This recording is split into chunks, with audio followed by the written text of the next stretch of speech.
Aprendendo sobre o arrebatamento da igreja. É um assunto muito polêmico, é um assunto muito profundo que nós vamos estudar. E hoje nós vamos estar falando exatamente sobre o arrebatamento da igreja.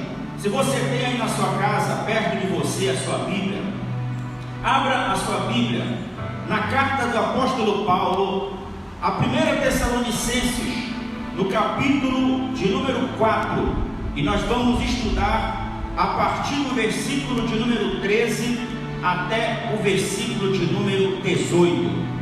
Você tem liberdade para colocar no decorrer dessa transmissão perguntas, questionamentos. Não vamos responder agora, porque o nosso tempo é curto. Nós temos apenas 1 hora de transmissão, mas no decorrer dos dias nós vamos responder essas perguntas, porque todos nós precisamos estar atentos, porque está chegando a hora do Senhor vir buscar a sua igreja. Você acredita nisso? Então diga amém.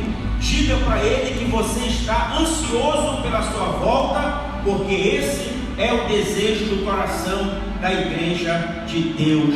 Louvado seja o nome do Senhor. Convide os seus amigos, convide os seus familiares, curta, compartilhe esse vídeo para que possa chegar ao maior número de pessoas, porque esta mensagem é um alerta de Deus para os últimos dias da igreja na face da terra. Começando o nosso estudo de hoje, nós vamos estar meditando um pouco do que Paulo escreveu aos crentes, a igreja que estava centralizada na cidade de Tessalônica. O versículo de número 13 do capítulo de número 4 de 1 Tessalonicenses, uma carta apostólica escrita e assinada por São Paulo, um homem que Jesus encontrou na estrada de Damasco, transformou a sua vida e revelou a ele todo o seu mistério, e ele então passa a se tornar um grande pregador da palavra de Deus. Diz assim o texto: não quero, porém, irmãos, que sejais ignorantes acerca dos que já dormem, para que não vos entristeçais como os demais, que não têm esperança. Quando nós olhamos para esse texto, nós podemos classificar e distribuir ele em três partes: a parte A, a parte B e a parte C. Na parte A do versículo, nós vamos procurar compreender ponto a ponto do que Paulo está falando. Na parte A do texto ele diz: não quero, porém, irmãos, que sejais ignorantes. É muito importante que nós venhamos entender o verdadeiro significado do termo da palavra. O termo para a palavra ignorante aponta para o termo de desconhecimento de um fato ou de um assunto. Ou seja, esse termo da palavra ignorante não se refere à reação grosseira de uma pessoa. Muitas das vezes nós ouvimos as pessoas chamando umas às outras de ignorantes pelo estado grosseiro que se manifesta, que responde. Mas Paulo, ele está apontando para esse termo para uma pessoa que não tem conhecimento de um fato ou de um assunto. Uma pessoa ignorante é uma pessoa que não chegou a ter o conhecimento, talvez porque não quis, não se esforçou, ou quem sabe não teve quem ensinasse ela. Por isso, Paulo escreve aos crentes da igreja de Tessalônica, porque os missionários que estavam lá, principalmente Timóteo, seu filho na fé, escreveu uma carta a Paulo dizendo o estado sentimental de alguns crentes, os comportamentos deles que estavam estranhos em relação à vinda de Jesus e à ressurreição dos mortos. Aleluia! Na parte B desse texto diz assim: acerca dos que dormem. Quando nós falamos acerca dos que dormem, Paulo, ele traz a alusão, uma palavra que faz ligação aos que dormem, que é o sono. Quando nós deitamos na nossa cama, logo nós pegamos o sono. E quando Paulo utiliza essa palavra, ele não se refere exclusivamente ao sono, como você deita na sua rede, como você deita na sua cama, mas ele se refere exatamente à morte física do corpo e não da alma. Você vai se lembrar quando o pregador escreveu o livro de Eclesiastes, logo ele faz uma alusão a isso, dizendo que quando o homem morre, o seu corpo volta ao pó e a sua alma volta a Deus. Logo nós entendemos que o que morre é o corpo físico e não a sua alma. Quando você olha lá no Evangelho de Lucas, no capítulo de número 23, no versículo 42 e o versículo 43, você se lembra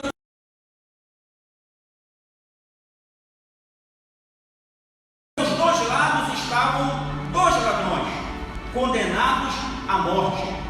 Um deles criticou, questionou a originalidade de Jesus como Filho de Deus, mas o outro reconheceu o seu estado pecaminoso e reconheceu de que aquela pessoa que estava ali no centro era realmente um rei que assumiria o seu trono, o seu reinado. Então ele manifestou ali um sentimento, um pedido dizendo: Senhor, lembra-te de mim quando entrares no teu reino.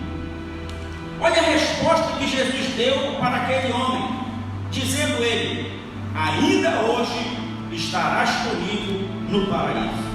O paraíso era um local de descanso, para onde ia a alma daqueles que acreditaram em Deus e que depositaram a sua fé, e que por uma circunstância da vida chegou o tempo da sua morte. O corpo morre, mas a alma continua viva. E lá nesse local, no paraíso, estavam todas as pessoas que acreditavam em Deus. Todos os crentes fiéis estavam ali aguardando o dia da ressurreição. E Jesus então prometeu àquele ladrão: hoje mesmo estarás comigo no paraíso. Quando você olha Paulo escrevendo na sua segunda carta para os crentes, a igreja de Corinto, no capítulo 5 e o versículo 8, Paulo deixa claro que após a morte o crente vai habitar com o Senhor, porque a esperança daquele que crê, daquele que confia, que aceita Jesus como Salvador da sua vida, é morar com o Senhor. Essas palavras que Paulo proferira trazia conforto, consolo ao coração daqueles que depositavam a sua esperança, não nesta vida, mas naquele porvir, quando Jesus prometeu: eu vou para o Pai, mas eu voltarei e vos levarei para que vocês possam estar aonde eu estiver. A promessa de Jesus de voltar e arrebatar a sua igreja é real, mas lá na igreja de Tessalônica estava havendo muitas confusões por falta de conhecimento. Na parte C do versículo 13, ele complementa dizendo: para que não vos entristeçais como os demais, que não têm esperança. Olha só, Paulo se referia aos crentes de Tessalônica. Paulo em nenhum momento está escrevendo essa carta para aquele que não crê em Deus. Paulo não está escrevendo essa carta para aquele que não reconhece Jesus como Salvador da sua vida. Paulo, ele está escrevendo esta carta aos crentes que confessaram Jesus como Salvador e Senhor da sua vida.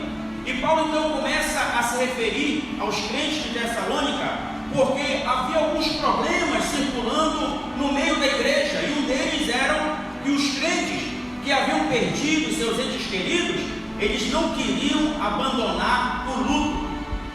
Eles estavam sempre chorando, eles estavam sempre se lastimando, eles acreditavam que aquela pessoa que por muitos anos convivia com eles e que agora deixara de estar com eles, eles imaginavam e ficavam pensando aonde é que eles estavam, se estavam precisando de uma oração, se estavam precisando de algum cuidado. Quem sabe alguns não saíam dos túmulos e eles iam para a igreja e ficavam sempre de luto. Você sabia? Existem pessoas que perdem às vezes um dos seus cônjuges, e essas pessoas às vezes não procuram mais um novo casamento porque acham que o cônjuge que faleceu vai ser traído ou vai ser enganado. Não. A pessoa que passa por esse processo precisa acreditar que a vida daquela pessoa aqui na terra foi encerrada, mas que a sua alma está com Deus. Essa pessoa precisa sair do luto e precisa seguir adiante, precisa seguir os seus sonhos, precisa seguir os seus projetos e muito mais. Esse passo não pode atrapalhar o desenvolvimento espiritual da vida de um crente. Um outro problema que acontecia lá na igreja de Tessalônica era que as pessoas acreditavam que a ressurreição seria muito depois da volta de Cristo. Veja que o comportamento dessas pessoas estava atrapalhando até a forma compreensiva da palavra de Deus, e aí se corre o perigo de se distorcer muitos ensinamentos errados. Pessoas que não se esforçam para aprender e conhecer a verdade, uma vez que Jesus ensinou seu discípulo dizendo: conhecereis a verdade, e a verdade vos libertará. Se existe um passo, uma porta que se abre para a liberdade, é o conhecimento da palavra de Deus. Por muitos anos, Deus usou o profeta no Antigo Testamento dizendo: o meu povo se perde por falta de conhecimento. Um outro problema que acontecia na igreja de Tessalônica era que muitos acreditavam que a morte era o fim. Se você talvez, quem sabe, com esse estudo pode estar trilhando por esse caminho, por esse ensinamento, eu quero dizer uma verdade para você: a morte não é o fim. A morte, ela se encerra na vida física, como nós já citamos. O corpo morre e volta ao pó da terra, mas a sua alma volta a Deus quem o deu. Por isso é importante haver um preparo. porque o arrebatamento da igreja se dará conforme está escrito nas Escrituras, e nós vamos ver isso em alguns versículos para frente, mas também ela pode chegar para muitos através da morte, quando se encerra um ciclo aqui na terra e se dará continuidade na vida espiritual. E aí surge uma pergunta: se uma pessoa morrer de repente e não estiver preparada, ela vai para onde? Por isso, o apóstolo Paulo escreve a sua carta para a igreja de Roma dizendo que o tempo é chegado de despertar do sono, porque a nossa redenção está mais perto de nós agora do que quando aceitamos a fé. Olha só, alguns problemas que vinham surgindo e atrapalhando a liturgia do culto, a liturgia da igreja. Pessoas que viviam talvez oprimidas, presas, precisavam de liberdade. Paulo assegurou que tanto os mortos como os vivos, na mesma ocasião, se encontrarão com Cristo nos ares. Olha só que maravilha! Paulo assegurando aos crentes que quando Deus der a ordem para o arcanjo tocar a trombeta, o Senhor vem buscar o seu povo, a sua igreja, e os mortos ressuscitarão primeiro, e depois nós, os vivos, seremos arrebatados num abrir e fechar de olhos. Que maravilha! Esse primeiro tópico do versículo 13 nós já podemos entender e trazer conforto ao nosso coração. No versículo de número 14, Paulo continua escrevendo a sua carta dizendo: porque se cremos que Jesus morreu e ressuscitou, assim também os que em Jesus dormem, ele se refere aos mortos em Cristo, Deus os tornará a trazer com ele. Olha só que maravilha! Entendendo o versículo de número 14 e estendendo ele até o versículo de número 18, este evento descrito nestes versículos por Paulo, ele deve ser reconhecido por todos nós como o arrebatamento da igreja. É um evento que vai acontecer de repente e que não vai ser avisado a ninguém. Por isso nós precisamos estar preparados. A igreja precisa estar preparada. Veja só que nós estamos vivendo um momento crítico, global, uma pandemia, onde as pessoas estão sendo reclusas dentro dos seus quartos, nas suas casas, muitos sem poder trabalhar, muitos sem poder usufruir da liberdade. Esse momento é um momento propício para se aproximar cada vez mais de Deus. Quem orava, ore mais. Quem cantava, cante mais. Quem adorava, adore mais, porque Jesus está voltando para buscar a sua igreja. Esse advento, o arrebatamento da igreja, inserido nos versículos 14 a 18, trata-se da ressurreição dos mortos em Cristo. Não está se referindo em nenhum momento daqueles mortos que morreram no seu pecado, na sua justiça, no seu juízo. Não deram ouvidos à voz do Espírito Santo. Eles não permitiram que o Espírito Santo convencesse ele dos seus pecados, dos seus maus caminhos. Então morreram em trevas e ficaram em trevas, e podemos afirmar que estão em trevas. Mas Paulo está se referindo aqui àqueles que morreram em Cristo Jesus. Ele acrescenta dizendo: nós, os vivos, não iremos à frente deles, porque ele diz: os mortos em Cristo ressuscitarão primeiro, e depois nós, os vivos, seremos arrebatados ao encontro com ele nos ares. Para que você possa entender o porquê que os mortos em Cristo ressuscitarão primeiro, você se lembra quando Jesus, ensinando seus discípulos, lhe contou uma história de um rico e o Lázaro. Ambos tiveram a mesma sentença, ambos morreram, cada um no seu estado. Diz a Bíblia que o rico foi para um local de tormento. Nesse local de tormento, e podemos poderíamos classificar como o inferno, o Hades ou Gehenna, a consciência da pessoa está ativa. Ele se lembra das oportunidades que ele perdeu, ele se lembra dos erros que ele cometeu em vida, ele se lembra das pessoas que falavam do amor, da verdade, e ele recusou. Agora, a sua alma está em trevas e em tormento. Mas diz a Bíblia que quando o rico levantou os seus olhos e olhou à frente, ele viu quem? Lázaro. Aonde? No seio de Abraão, um local de descanso.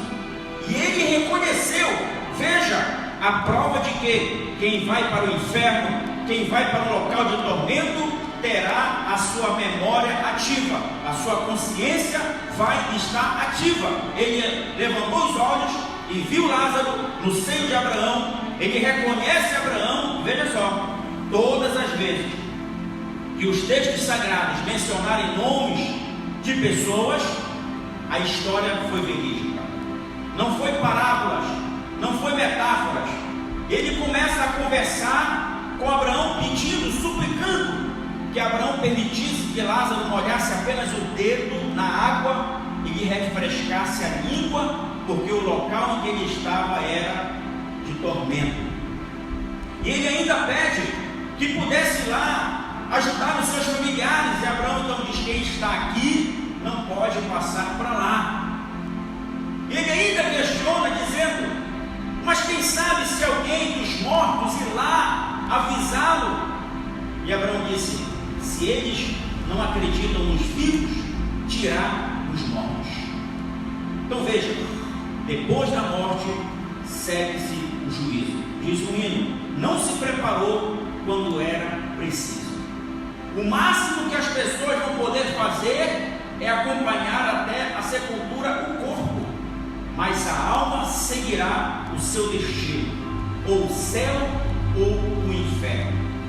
Mas aqui nesse texto se retrata a respeito do arrebatamento da igreja e a ressurreição dos mortos em Cristo. E quando Jesus morre e vai para o paraíso, como ele havia prometido ao ladrão da cruz, ele prega aos mortos para mostrar o cumprimento das Escrituras. E de lá diz o apóstolo Paulo que Jesus pega este local, o paraíso, e leva para o terceiro céu, que é a morada de Deus. Então nós já começamos a entender que os mortos em Cristo, agora eles já estão no céu com Deus, local da morada de Deus. Então quando a trombeta soar, que chegar o momento da igreja ser arrebatada, quando Jesus descer do céu, os mortos em Cristo já vão estar descendo com Ele também, e nós, os vivos, seremos transformados de um corpo corruptível para um corpo incorruptível, e assim nós vamos nos encontrar com Ele nos ares. Amém? Por isso, ele revela também a forma como Jesus voltará. Diz aqui Paulo nos informando que ele voltará com alarido, um barulho, muita festa para receber a sua noiva. A igreja de Cristo é a noiva do Cordeiro. Então existe aí uma ansiedade do encontro do noivo com a noiva. Então quando Deus der a ordem e o arcanjo soar a trombeta de Deus, o Espírito Santo que está na terra vai levar a igreja transformada, já gloriosa, porque enquanto nós estamos aqui como igreja na terra, pregando a palavra de Deus, nós somos uma igreja militante. Nós estamos militando em favor do reino de Deus. Por isso, se você conhecer alguém que se recusa a anunciar a palavra ou revelar-se uma pessoa de Deus, podemos considerar como um soldado que se nega a servir o seu exército e recua. Então nós estamos aqui como igreja militante, mas quando acontecer este evento extraordinário, essa igreja militante será transformada em uma igreja gloriosa. Louvado seja o nome do Senhor. E Paulo então afirma que nós vamos nos encontrar com Ele nos ares. Afirma que estaremos sempre, para sempre com Ele. Por Por isso, neste exato momento em que acontecer esse fato, nós já vamos estar com Ele face a face, e nós vamos poder ver como Ele é, nós vamos poder sentir a Sua presença de perto. Por isso, não há explicação. Do sentimento que nós vamos ter, não vai ter motivo para dor, não vai ter motivo para aflição, não vai ter motivo para angústia. Ninguém vai se lembrar de nenhum tormento ou perseguição que sofreram na terra, porque agora nós estamos justamente enchendo a nossa alma de prazer de estar na frente de Jesus Cristo, o Rei dos Reis e Senhor dos Senhores. Você pode dizer amém por isso? Você pode bater no peito e dizer: eu faço parte dessa igreja militante e eu serei a igreja gloriosa. Diga isso com muita propriedade, com muita fé, porque isso alegra o coração de Deus. Louvado seja o nome do Senhor. Veja o versículo de número 15, Paulo escrevendo à igreja de Tessalônica, dizendo: dizemos-vos, pois, isto pela palavra do Senhor. Essa parte A desse versículo foi quando Paulo teve um encontro com Jesus e lhe revelou tudo sobre uma revelação. Jesus ensinou a Paulo. Paulo passou por uma escola teológica, uma escola bíblica pessoal com o Senhor. Por isso você verá em Coríntios, quando ele fala da Santa Ceia: o que eu recebi do Senhor, isso também vos ensinei. Louvado seja o nome do Senhor. Então ele diz: dizemos-vos, pois, isto pela palavra do Senhor, que nós, os que ficarmos vivos para a vida do Senhor, não precederemos os que dormem. Ou seja, nós não vamos estar diante dele, nós não vamos passar na frente dele, não, pelo contrário, vai ser um encontro num abrir e fechar de olhos. Eles vão estar descendo do céu com o Senhor e nós vamos estar subindo daqui da terra, deixando esse mundo pecaminoso, e vamos estar nos encontrando com Ele nos ares. Louvado seja o nome do Senhor. O versículo número 16, ele complementa dizendo: porque o mesmo Senhor, ele se reporta à pessoa do Senhor Jesus, porque o mesmo Senhor descerá do céu com alarido e com voz de arcanjo e com a trombeta de Deus, e os que morreram em Cristo ressuscitarão primeiro. Vamos entender o texto? No versículo número 16, Paulo menciona a presença de um ser angelical. Os anjos são classificados como anjos, arcanjos, querubins e serafins. Aqui Paulo ele se reporta a uma classe angelical, que é o arcanjo, e dá um nome. A Bíblia ela só menciona o nome de dois anjos: Gabriel como mensageiro e Miguel como um arcanjo de guerra, de luta, que está à disposição de Deus para enfrentar qualquer situação. Ele tem autoridade para representar a presença de Deus. Então Miguel é um anjo com uma posição de autoridade e liderança. É o único arcanjo mencionado na Bíblia. Se alguém disser para você algum outro nome de algum anjo que não seja Miguel e Gabriel, cuidado. Essa pessoa ela pode estar querendo distorcer o que você já aprendeu, o que você estudou, e você tem a Bíblia como o seu manual que vai lhe orientar e lhe ensinar, sabendo que o autor da Bíblia é Deus e o intérprete dela é o Espírito Santo de Deus. Ele vai trazer à sua memória tudo aquilo que você leu, entendeu e que o Senhor revelou, e você então não vai ser enganado, porque você tem dentro de você a palavra de Deus. Veja só, em Daniel no capítulo 10, versículo número 13, Miguel aparece na história, na revelação. Daniel está passando por um momento de aflição, e Daniel começa a orar, a buscar a Deus por muitos dias, e parece que a resposta não vinha. Logo entendemos que Deus deu a resposta ao seu mensageiro Gabriel. Gabriel desce das nações celestiais e vem ao encontro de Daniel para lhe trazer a resposta. Porém, Satanás interviu, impedindo a passagem de Gabriel para trazer a resposta a Daniel. A Bíblia diz que Deus, então, vamos entender como um aparativo militar, ele escala Miguel, o próprio, para descer e ir ao encontro de Gabriel para liberar a passagem, para que a resposta de Daniel chegasse aos seus ouvidos. Deixa eu pegar esse texto e aplicar na sua vida. Talvez você pode estar orando e dizendo: já faz muitos dias, já faz muitas semanas, já faz muitos anos e a resposta não veio. Se Satanás intervir para que a resposta da sua oração não chegue, Deus vai entrar com uma intervenção e o anjo de Deus, o arcanjo Miguel, com espada inflamada e desembanhada, vai abrir caminho para a resposta da sua oração chegar e você ser abençoado. Sabe o que nós já aprendemos aqui? É que não existe poderes satânicos, não existe obras que possam fazer para impedir uma ação de Deus, a resposta de Deus da tua oração. Deus tem um anjo específico para abrir caminho, para que a resposta da sua oração chegue. A igreja de Deus, ela está orando incansavelmente, dizendo: Maranata, ora vem Senhor Jesus.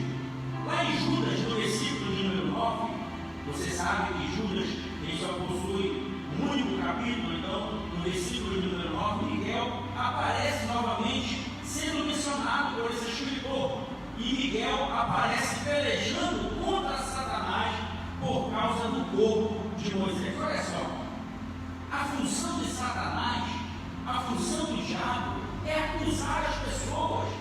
A função de Satanás é procurar algum motivo para enfraquecer a caminhada de alguém, fazer alguém desistir, desmotivar alguém. Mas lá aparece Miguel, novamente, um arcanjo escolhido por Deus para pelejar em favor do servo de Deus. Você já leu a Bíblia?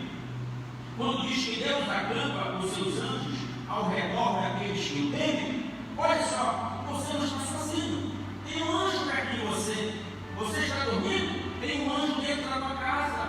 Você está dormindo? Existe um anjo lá na porta. Existe um anjo lá na janela. Alguém está tramando mal contra você? Existe um anjo perto de você para livrar você, e diz aqui: o Senhor será a tua sombra, a tua direita. Glorifique o nome do Senhor, porque você não está só. A sua casa não está desamparada, descoberta, não. A sua casa, você e a sua família está debaixo da sombra do Altíssimo. E Miguel então entra nessa peleja, quando Satanás está disputando por causa do corpo de Moisés. Então Miguel entra com muita autoridade, levanta a sua espada e diz: o Senhor te repreenda. Olha só, tome posse dessa palavra de autoridade quando vir os problemas, quando vir a adversidade, quando vir a incerteza. Você pode usar essa palavra com muita autoridade e dizer: problema, dificuldade, enfermidade, crise, o Senhor te repreenda. Ele nos dá essa autoridade. Lá em João ele disse aos seus discípulos: se alguma coisa vocês pedirem ao Pai em meu nome, Ele vos concederá. Aceite esse crédito ilimitado de Deus para repreender as ordens de Satanás, porque a Bíblia diz que Jesus veio desfazer as obras do diabo. Você tem autoridade, você tem autonomia para isso, porque você é um representante de Deus e a palavra de Deus está dentro de você. Quando você olha lá em Daniel, capítulo 12, versículo 1, profeticamente ele menciona a presença de Miguel novamente, já lá em Apocalipse, em peleja, em um tempo futuro de angústia para Israel. Olha só, haverá um período que nós vamos e podemos estudar mais lá na frente, em que Israel vai se encontrar em uma situação difícil, politicamente e religiosamente, e Deus já traçou um plano para isso, e Miguel vai entrar novamente em ação para intervir em favor do futuro glorioso da nação de Israel. Olha o versículo de número 17: depois nós, os que ficarmos vivos, seremos arrebatados juntamente com ele nas nuvens, aí encontrar o Senhor nos ares, e assim estaremos para sempre com o Senhor. Aqui começa Paulo esclarecendo de uma forma muito ampla que esses versículos representam e apontam para o termo arrebatamento. Vamos entender um pouco a respeito dessa palavra?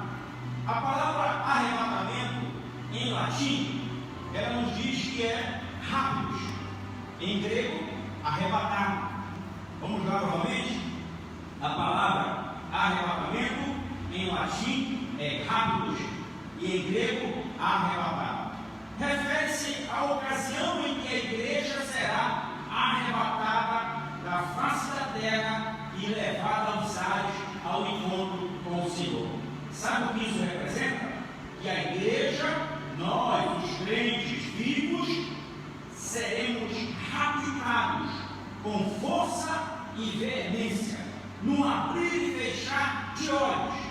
Quando as pessoas se perceberem, as pessoas já desapareceram, a igreja vai estar vazia, os músicos que tocavam os instrumentos já não estão mais, os corais que louvavam o Senhor desapareceram, porque aconteceu o arrebatamento da igreja. As pessoas foram levadas de uma forma rápida. Na mesma velocidade em que os mortos em Cristo ressuscitarão, os crentes vivos também serão arrebatados e transformados num abrir e fechar de olhos. Talvez você pode até fazer um teste. Quando você está conversando com alguém, você pisca os seus olhos a uma velocidade incalculável. Dessa mesma forma, num piscar de olhos, a igreja será arrebatada. Por isso, se alguém deixou de crer, alguém deixou de acreditar, essa pessoa será surpreendida. Porque diz o texto que no abrir e fechar de olhos, a igreja desaparecerá, ela será arrebatada. Olha só um versículo em 1 Coríntios capítulo 15, versículo 51, versículo 52. Paulo também escrevendo aos crentes da igreja de Corinto: eis aqui vos digo um mistério, a verdade, nem todos dormiremos, mas todos seremos transformados, num momento, num abrir e fechar de olhos, ante a última trombeta, porque a trombeta soará e os mortos ressuscitarão incorruptíveis e nós seremos transformados. Olha só, essa promessa maravilhosa, que não passaremos pelo processo da dor, seremos transformados de um corpo corruptível para um corpo incorruptível, de um corpo pecaminoso para um corpo que nunca mais saberá o que é o pecado, porque esse corpo passará por um processo de transformação e será como o corpo de Jesus, quando ressuscitou entre os mortos, que foi visto por Maria, que foi visto pelos discípulos, porque agora ele estava no corpo glorificado. Louvado seja o nome do Senhor. Mas existe uma pergunta. Está lá em 1 Tessalonicenses, capítulo 4, no versículo 17, que é o texto que nós estamos estudando. Para onde vão os arrebatados? Para onde eles foram? Desapareceram do seu local de trabalho, na sua casa, até mesmo na igreja? Primeiro, eles foram encontrar-se com Cristo nos ares. O encontro triunfal entre Cristo e a sua noiva se dará entre o céu e a terra, ou seja, na atmosfera. Um processo muito lindo, um encontro nupcial entre o noivo e a noiva. E quais seriam os privilégios dos arrebatados? Primeiro, eles seriam livres da aflição. Todos aqueles que passarem pelo processo do arrebatamento estarão livres da aflição, conforme 2 Coríntios capítulo 5, versículo 2, versículo 4. E também Filipenses capítulo 3, versículo 21. O privilégio dos arrebatados também é de estar livre de perseguição e de opressão. Está lá em Apocalipse, capítulo 3, e o versículo 10. O privilégio dos arrebatados também é que nós vamos estar livres de pecado e morte. Olha só, que maravilha!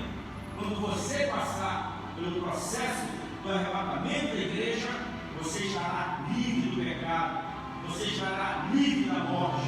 E conforme 1 Coríntios, capítulo 5, e o versículo 9, estaremos livres da condenação eterna. Louvado seja o nome do Senhor. Esses são os privilégios que a igreja terá quando ela for arrebatada. Mas talvez você pode perguntar, pastor, mas ficará alguém deixado para trás? Alguém que não vai passar pelo arrebatamento da igreja? Sim, haverá muitas pessoas que vão ficar no ato do arrebatamento da igreja. E quem é que será deixado aqui? Primeiro, aquele que está na igreja, mas não abandonou o pecado e o mal, e ainda continua sendo infiel a Cristo.